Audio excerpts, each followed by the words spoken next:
తెలంగాణలోని go back Marwadi ఉద్యమం ఇప్పుడు దేశవ్యాప్తంగా తీవ్ర చర్చనీయాంశంగా మారినటువంటి నేపథ్యంలో అసలు గో బ్యాక్ మార్వాడి అనేటువంటి నినాదానికి గల కారణం ఏంటి? అసలు గో బ్యాక్ మార్వాడి అనేటువంటి నినాదాన్ని వినిపిస్తుంది ఎవరు? ఎందుకు వినిపిస్తున్నారు? అసలు ఏం జరుగుతోంది అనేది మనం పూర్తి స్థాయిలో విశ్లేషణ చేసుకుందాం. ప్రస్తుతం మనతో పాటున్నారు జనసేన పార్టీ రాష్ట్ర అధికార ప్రతినిధి కుసుంపూడి శ్రీనివాస్ గారు. సార్తో మాట్లాడదాం. సార్ నమస్తే. సార్ నమస్తే. తెలంగాణలో ముఖ్యంగా ఇప్పుడు గో బ్యాక్ మార్వాడి అనేటువంటి నినాదాలు, ఉద్యమాలు పెద్ద ఎత్తున వినపడుతూ ఉన్నాయి. అవి దేశవ్యాప్తంగా తీవ్ర చర్చనీయాంశంగా అయితే మారాయి. ఈ గో బ్యాక్ మార్వాడి అనేటువంటి ఉద్యమానికి గల కారణం ఏంటి? ఈ నినాదాలు ఈ మధ్యకాలంలో ఎందుకు ఎక్కువగా వినపడుతూ ఉన్నాయి? దీని వెనకుంది ఎవరు?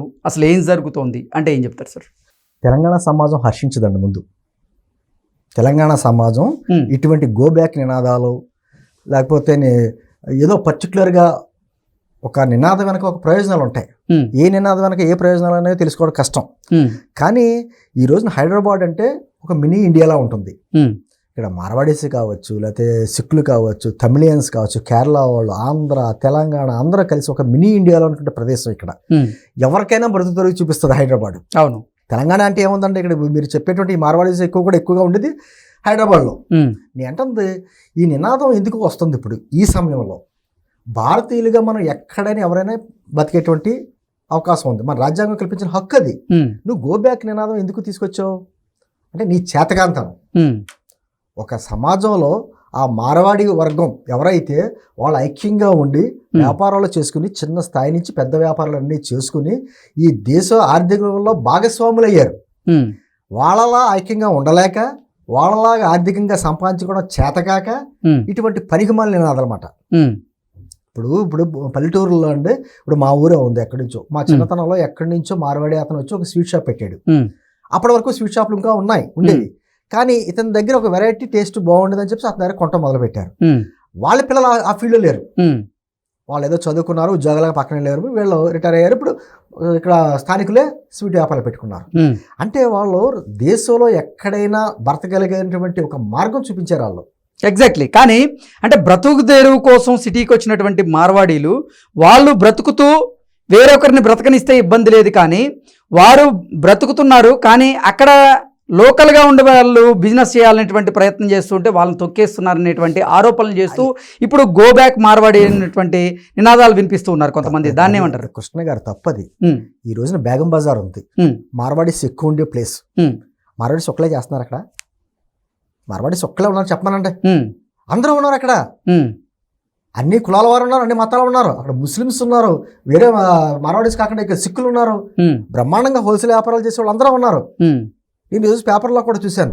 అంటే బేగం బజార్లో కొంతమంది మార్వాడి వ్యాపారాలు చేసుకుంటా లక్షలు గడిస్తా, కోట్ల రూపాయలు గడిస్తా, ట్యాక్సులు కడతలేదు. ట్యాక్సులు కట్టకుండా వ్యాపారాలు చేసుకుంటే ప్రభుత్వం చూస్తా ఊరుకుంటుందా? ఈ ట్యాక్సులు ఎగ్గొట్టే వాళ్ళు ఓన్లీ మార్వాడీలోనే ఉన్నారా? అంటే మార్వాడీలు ఇక్కడ బ్రతుకు తెరువు కోసం వచ్చి స్థానికుల్ని వ్యాపారం చేయనీయకుండా చేస్తున్నారు అనేటువంటి ఆరోపణలు వస్తున్నాయి కదా, దాని మీద ఏమంటారు? నేను అంటుంది ఇక్కడ బతుకు తెరువు గురించి వచ్చారు అనే మాటే అతి పెద్ద తప్పు. అతి పెద్ద తప్పు. ఈ రోజున ప్రపంచమే కుగ్రామం అయింది. మన పిల్లలు వెళ్ళి అమెరికాలో ఉద్యోగాలు చేస్తున్నారు, ఆస్ట్రేలియాలో చేస్తున్నారు, కెనడాలో చేస్తున్నారు, అన్ని చోట్ల చేస్తున్నారు. అన్ని చోట్ల ఇదే నినాదంలో గో బ్యాక్ ఇండియన్స్ అనే నినాదం వచ్చిందనుకోండి, ఎంత ప్రమాదం. ఈ రోజున మన తెలుగువారు కావచ్చు, తమిళన్స్ కావచ్చు, అందరూ కావచ్చు, ఢిల్లీ లాంటి ఉత్తరప్రదేశ్లో, నోయిడా లాంటి ప్లేసుల్లో అద్భుతమైన వ్యాపారాలు చేస్తున్నారు. అక్కడ కూడా అన్ని నినాదాలు అయితే దేశ విచ్ఛిన్నం అయిపోద్దిలాగా.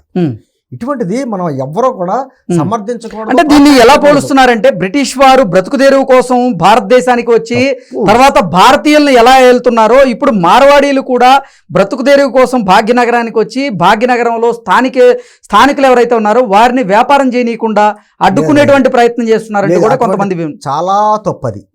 బ్రిటిష్ వారితోటి మన దేశంలో ఉన్నటువంటి భారతీయులను పోల్చడం అనేది పెద్ద తప్పు. మన భారతీయులు ఎక్కడైనా బతకొచ్చు. ఇప్పుడు మన యునైటెడ్ స్టేట్స్ ఆఫ్ ఇండియా మంది, అనేక రాష్ట్రాలు కలిస్తేనే మనకు భారతదేశం.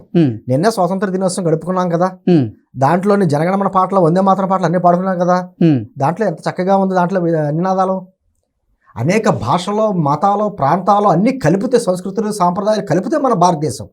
ఇది ఖచ్చితంగా హిందూ సమాజాన్ని చీల్చడానికి కొంతమంది చేసినటువంటి కుట్ర. ఓకే, ఇంకా అంతకుమించి నేనేం చెప్పలేను. ఎందుకంటే ఖచ్చితంగా ఈ సమాజంతో కలిసి ఉన్నాం. వాళ్ళు ఎలా ఉంటుందంటే అంటే ఐక్యమత్యం ఎక్కువ ఉంటుంది మార్వాడీస్లో. వాళ్ళ వ్యాపారం చేసుకున్న వాళ్ళకే తక్కువ రేటుకి వడ్డీకి అప్పులు ఇచ్చుకోవడం, ఎదుగుదల చేయి అందించడం, వాళ్ళ వ్యాపారాలు వాళ్ళలో కూడా మిగతా వ్యాపారాలు పైకి రావడానికి ప్రయత్నం చేయడం అన్నది అది నీలో లేదు. చీమలు పట్టుకున్న పుట్టలోకి పాములు చేరినట్టు డెవలప్మెంట్ అయిన తర్వాత ఇది నాది అంటాం తప్పు. అది ఏమక్కడైనా సరే. ఇప్పుడు మనకి బెంగళూరు ఉందండి, బెంగళూరు కర్ణాటకకి హెడ్ క్వార్టర్, కానీ తెలుగు వాడు బ్రహ్మాండం వ్యాపారాలు చేస్తున్నారు. రియల్ ఎస్టేట్లు కానీ అంటే మన వాళ్ళు టాపు అక్కడ. మరి అసలు ఈ గో బ్యాక్ మార్వాడి అనేటువంటి నినాదం ఎందుకు వచ్చింది, దీనికి కారణం ఏంటి? లేదండి, ఖచ్చితంగా ఇది వెనకాల నేను ఇందాక అదే అన్నాను, ఏ నినాదం వెనక ఎవరి ప్రయోజనాలు ఉన్నాయో అన్నది. ఈ ఉద్యమం తోటి కొంతమంది ఉద్యమాలు కొంతమందికి ఉపాధిగా మారిపోతున్నాయి. ఓకే, ఏదో రకంగా ఇలా చేసి ఆ గో బ్యాక్ నినాదం ఇంట్రెస్ట్ ఉన్న వాళ్ళు ఈ ఉద్యమం చేసే వాళ్ళకి ఆర్థికంగా డబ్బులు వెనకాల ఇచ్చి ప్రోత్సహిస్తూ ఉంటారు, పైసలు ఇచ్చి. అంతే. నిజంగా గో బ్యాక్ నినాదానికి ఏంటి నీకు ప్రయోజనం ఏంటి? నిజంగా మార్వాడీస్ అంతా వెళ్ళిపోతారండి తెలంగాణ నుంచి, నీకు వచ్చిన లాభం ఏంటి? నువ్వు చేయగలవా? నీకు సత్తా ఉందా? ఇప్పుడు నేను బేగం బజార్ వెళ్తాను సార్, బేగం బజార్ వెళ్తే నాకు ఎవరు తక్కువ రేటుకి ఇస్తే వాడి దగ్గర కొనుక్కుంటాను తప్ప ఆడు మార్వాడియా, సిక్కువా, హిందువా, లేకపోతే ఇంకొకట ముస్లిమా నాకు అనవసరం. నాకు రేటు తక్కువతో కొనుక్కుంటాను. ఆ రేటు తక్కువ వచ్చాడు, నువ్వు చేయగల వ్యాపారం? ఎగ్జాక్ట్లీ. నేను అది తప్పు, అది తప్ప ఇంకొకటి కాదు. ఆఖరికి మనం బస్సులో ప్రయాణం చేయాలన్నా కన్వీనియంట్ బస్సు చూసుకుంటాం, సేఫ్టీ చూసుకుంటాం, అన్ని చూసుకుంటాం తప్ప ఆ బస్సు నడిపే డ్రైవర్ ఎవడో పాకిస్తాన్ ఆఫ్ఘనిస్తాన్ వచ్చి నడపడు కదా, భారతీయులే కదా. ఇది నేను అంటుంది. ఇప్పుడు మన భాషల ప్రకారంగా లేకపోతే ఏదో కులాల పరంగా, మతాల పరంగా ఈ విధంగా గో బ్యాక్ నినాదాలు అంటే భారతీయులందరినీ కూడా అదే కులాల పేరుతో, మతాల పేరుతో వాళ్ళు విడదీసేందుకు, విద్వేషాలు రెచ్చగొట్టేందుకు ప్రయత్నం చేస్తూ ఉంటారు. ఖచ్చితంగా. ఇప్పుడు దీన్ని ఎలా చూడాలి? ఇప్పుడు మహారాష్ట్ర ఉందండి, మహారాష్ట్ర ముంబై మనకి ఆర్థిక రాజధాని దేశానికి. ప్రపంచం మన ఇండియాలో ఉన్నటువంటి అనేక మంది అక్కడ నివసిస్తూ ఉంటారు. అక్కడ మరాఠా ఉద్యమం, అదేవిధంగా తమిళనాడులో ఒక ఉద్యమం, తెలంగాణలో తెలంగాణ, ఎక్కడికెక్కడ స్థానికంగా ఉండి మిగతా వాళ్ళందరినీ గో బ్యాక్ అనే నినాదం వస్తే ఏ రాష్ట్ర ప్రజలు ఆ రాష్ట్రంలోనే ఉండుంటే ఈ దేశం డెవలప్ అవుతుంది. గతంలో కూడా తెలంగాణలో గో బ్యాక్ ఆంధ్ర అనేటువంటి నినాదం చూసాం కదా. చేశారు, ప్రజలు చేయలేదండి. అదే అంటున్నాను, ప్రజల్లో ఎక్కడా లేదు ఇటువంటి వ్యతిరేకత. కలిసిమెలిసి ఉన్నారు కాబట్టి మన భారతదేశాన్ని ఎంతమంది విడదీయడానికి వచ్చినా సక్సెస్ కాలేకపోయారు. ఎంతమంది మొఘళ్ళ కానించి ఎంతమందో వచ్చారు, బ్రిటిష్ వాళ్ళు అందరూ వచ్చారు, పోర్చుగీస్ వాళ్ళు అందరూ వచ్చారు, విడదీయగలిగారా? మళ్ళా ఉన్న ఐకమత్యం, ఆ ఐకమత్యాన్ని మనం భారతీయులే తెలిస్తే ఎలాగా? ఏంటంటే ఇది చాలా ప్రమాదకరమైన నినాదం. చేతకాన కొంతమంది, పనికిమాలిన వాళ్ళు కొంతమంది ఉమ్మడిగా ఏర్పడి చేసేటువంటి నినాదాలు. ఖచ్చితంగా ఇటువంటి గో బ్యాక్ నినాదాలు చేశారు అంటే స్వయాన మన భారతీయుల మీద, తోటి భారతీయుల మీద గో బ్యాక్ నినాదం చేశారు అంటే వాళ్ళ మీద ఖచ్చితంగా దేశద్రోహం కేసు పెట్టాలి. ఎందుకంటే ఇది సమాజం మొత్తం ముక్కముక్కలైపోద్ది. కరెక్ట్ కాదు అది. అంటే ఒక రాష్ట్రంలోనే అన్ని ఉత్పత్తులు అయితే ఉండవు. వేరే రాష్ట్రాల నుంచి, వేరే దేశాల నుంచి నువ్వు దిగుమతి చేసుకుంటూ ఆ వస్తువుల్ని వాడుతూ మరి భారతీయులు తయారు చేసేటువంటి వస్తువులతో నువ్వు జీవితాన్ని గడుపుతూ. ఇప్పుడు తెలంగాణ ముఖ్యమంత్రి గారు రేవంత్ రెడ్డి గారు వాళ్ళందరూ కూడా మా హైదరాబాద్ వచ్చి పెట్టుబడులు పెట్టండి అని చెప్పేసి అమెరికన్స్ని, ఆస్ట్రేలియా వాళ్ళు అందరినీ అడుగుతున్నారు, వచ్చి కంపెనీలు పెడుతున్నారు. అదే మన దేశంలోనే ఇతర మహారాష్ట్ర వాళ్ళు వాళ్ళందరూ వచ్చి పెట్టుబడులు పెడుతున్నారు.